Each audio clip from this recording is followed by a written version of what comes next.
Bem-vindos a mais uma análise. Hoje a gente encara um paradoxo. O clã da Rosa, o historiador. Ah, o historiador. As fontes que a gente tem pintam um retrato duplo. De um lado, são artistas, criadores, a alma da sociedade vampírica. A beleza, o sublime. Exato. Do outro, são monstros da crueldade social, mestres em dramas mesquinhos em manipulação. Como é que essas duas coisas podem existir no mesmo clã? É a grande questão, né? Então, nossa missão hoje é desmontar essa contradição e descobrir o que realmente pulsa no coração desses vampiros. Tem uma citação aqui que, olha, resume bem o ponto de partida. Manda aí. Um toreador nunca está num estado mediano. Ou está em um pico de êxtase ou em um vale de melancolia. Não tem meio termo para eles. Exato. E esse sem meio termo é a chave para entender a evolução deles. Nos primórdios, o clã era formado por artistas e seus patronos, porque a arte era coisa de rico, né? Um luxo. Certo. Mas conforme a arte foi se tornando mais acessível para os mortais, o clã teve que se adaptar. Hoje, no século XXI, eles são um grupo absurdamente diverso. O que une um escultor clássico a um influenciador digital? A paixão. A paixão. E é dessa paixão que nasce a famosa maldição deles, a fascinação. A fascinação é aquela coisa de eles ficarem, paralisados diante de algo bonito, certo? Exatamente. Eles podem ficar tão encantados por uma pintura, uma música, ou até, sei lá, pelo jeito que a luz da lua bate num beco sujo, que o mundo ao redor simplesmente para de existir. O que parece uma fraqueza imensa, né? Um vampiro vulnerável no meio da rua. Para quem vê de fora, com certeza. Mas para eles veem isso como uma bênção. É um lembrete visceral de que eles ainda são capazes de sentir algo com a intensidade de um mortal. Sabe? Que a paixão que os definia em vida ainda queima ali dentro. Entendi. É a âncora deles com a humanidade. Mas essa intensidade toda deve ter um custo. Se a paixão é tão forte, o ciúme, a inveja, a competição, também devem ser, não? E como são? Esse é o lado sombrio da moeda. A mesma paixão que os inspira a criar os leva a uma necessidade, desesperada de se destacar, de serem os mais belos, os mais talentosos, os mais influentes. É aí que a coisa fica feia. As fontes descrevem o Elísio, aquele espaço neutro onde os vampiros se socializam, não como um santuário, mas como o campo de batalha deles. Cada festa, cada exposição, cada baile é uma guerra fria. Moda, fofoca, dança, tudo vira arma. É nesse campo de batalha que surge aquela divisão que as fontes tanto falam. A dos artistas e dos posers. É exatamente aí. Os artistas são os criadores, os que botam a mão na massa, seja pintando, compondo, escrevendo. Já os posers, bom, o nome já entrega, né? São os que imitam, os críticos, os influenciadores. Isso, os patronos, aqueles que orbitam a arte, mas não necessariamente a criam. A gente tende a pensar no poser como alguém inferior, um farsante. Mas no mundo toreador não é bem assim, né? De jeito nenhum. E o que é fascinante aqui é que um poser pode ser até mais perigoso e influente que um artista. Como assim? Pensa bem. A energia que um artista gasta trancado no ateliê, o poser gasta em socialização, em política, em construir redes de poder. Eles se tornam os donos das galerias, os críticos que podem destruir uma reputação com uma única resenha, os mecenas que decidem qual artista vai fazer sucesso. Entendi. Essa rivalidade interna, essa tensão constante, não enfraquece o clã. Pelo contrário, de uma forma bem perversa, ela o fortalece. Peraí, como assim fortalece? Parece uma receita para o desastre, todo mundo se apunhalando pelas costas. Fortalece porque os mantém afiados, competitivos. Enquanto outros clãs talvez relaxem, os toreadores estão sempre em alerta, sempre calculando o próximo passo social. E isso se traduz em poder real.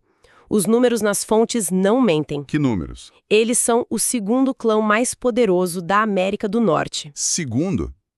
Eu sempre imaginei os Ventru no topo. Claro, mas depois talvez os Brujá ou até os Nosferatu, com suas redes de informação sendo mais poderosos no sentido bruto. E aí que tá. O poder deles é o que a gente chama de soft power. Eles não precisam de exércitos, eles controlam a cultura, a informação e, principalmente, o acesso. Faz sentido. Na América Latina, eles são o clã mais influente, ponto. E na França, seu berço histórico, eles superam qualquer outro clã numa proporção de 3-1. A Itália também é um bastião deles. Eles provam que controlar o palco onde a política acontece é tão importante quanto o seu ator principal. Uma força perversa, mas ainda assim uma força. E toda força precisa de uma estrutura para não desmoronar, né? Fico imaginando como um ninho de cobras tão competitivo consegue se organizar. Sim, é uma boa pergunta. As fontes mencionam uma coisa curiosa, que eles são péssimos em reconhecer um gênio enquanto ele está vivo, assim como nós, mortais. O que me faz pensar, como eles decidem quem tem poder agora, no presente? A resposta está nas guildas. Guildas. Pense nelas como as panelinhas da escola, só que muito mais antigas e perigosas. São grupos de vampiros com interesses em comum.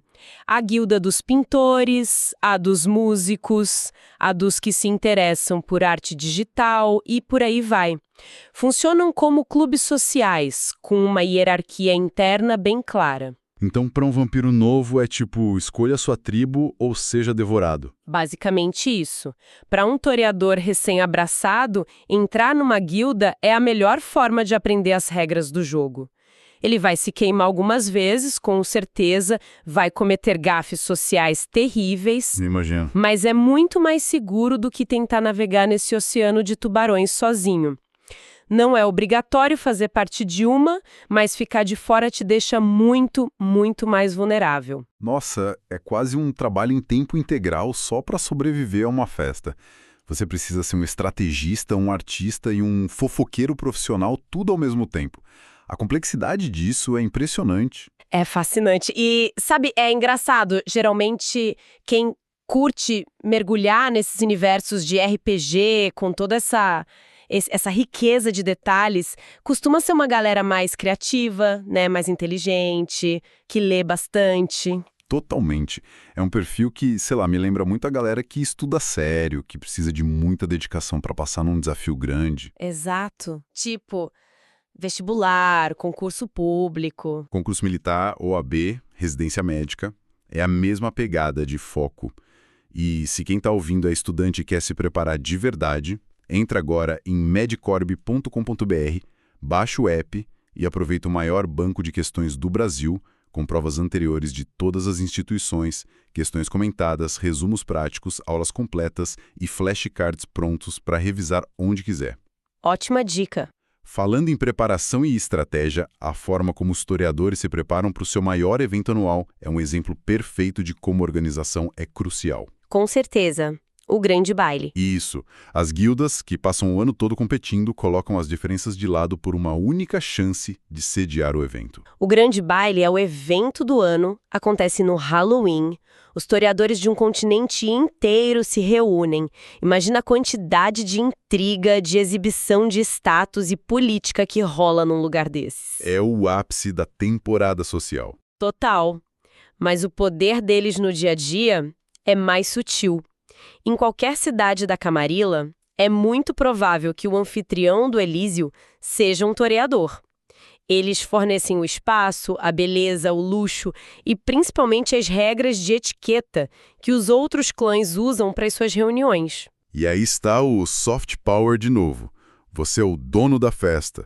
Você controla a lista de convidados. Exatamente. O poder de barrar alguém na porta ou de, sei lá, esquecer de servir um refresco a um rival é uma arma política devastadora. Imagino. Um príncipe ou governante vampiro de uma cidade que seja esperto nunca irrita seu primógeno toreador.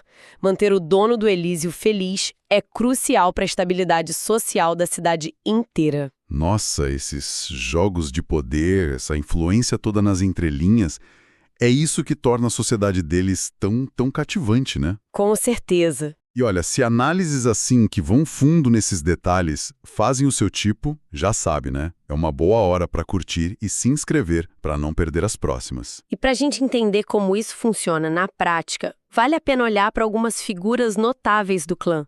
Victoria Ash é um estudo de caso perfeito da resiliência toreador. Victoria Ash. A história dela é incrível.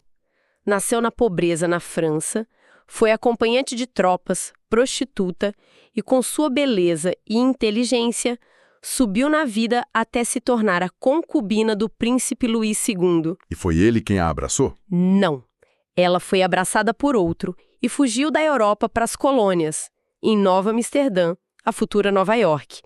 Ela se reinventou nos Estados Unidos. Uma nova vida, literalmente. Totalmente. Em Atlanta, ela construiu um império social tão poderoso que estava a um passo de se tornar a príncipe da cidade. Mas tudo ruiu. O que aconteceu? O Sabá atacou a cidade, invadiu o Elísio dela, matou seus convidados e a levou como refém. Ela conseguiu escapar, mas o ataque deixou uma cicatriz permanente no rosto dela, um lembrete constante da sua queda. Que pesado. E mesmo assim ela continua sendo uma figura importante. Importantíssima. Ela é um ícone de sobrevivência. Hoje o paradeiro dela é incerto. As fontes apontam rumores conflitantes. Alguns dizem que ela está no Oriente Médio, outros em Los Angeles. Mas o nome Victoria Ash ainda carrega um peso enorme. Ela é a prova de que um toreador pode perder tudo e ainda se reerguer. Exato. Pela pura força de vontade e influência. Ok, se a Victoria representa a resiliência do artiste, mesmo que a arte dela seja a própria ascensão social, quem representa o poseur no auge do poder? Ah, aí a gente chega em uma das figuras mais irônicas e importantes da história vampírica. Rafael de Coração. Rafael de Coração. Ele é o poseur que mudou o mundo. Um dos fundadores da Camarilha. Foi o discurso dele sobre a necessidade da máscara que convenceu os outros clãs a se unirem e formarem a seita. Um discurso que basicamente definiu a sociedade vampírica pelos últimos 500 anos. Ele devia ser um gênio, um artista da oratória. O artista da oratória, sim, mas um falso artista em todo o resto. O passado dele é nada glorioso. Foi coroinha, padre fracassado. Nossa. Para ganhar o favor de um bispo, ele encomendava manuscritos eróticos de um artista talentoso e os apresentava como se fossem seus. Peraí. Então ele foi abraçado por causa de uma arte que ele não criou? Exatamente. A história é quase uma comédia trágica. Ele foi abraçado por engano por uma Matusalém poderosíssima, estamos falando de um vampiro ancião, quase uma força da natureza, que achou que ele era o gênio por trás das obras. E quando ela descobriu? Quando ela descobriu a verdade, a fúria foi lendária. Ele a convenceu a não destruí-lo e ela o poupou dizendo que ser um filho sem talento de uma Matusalém poderosa já era punição suficiente.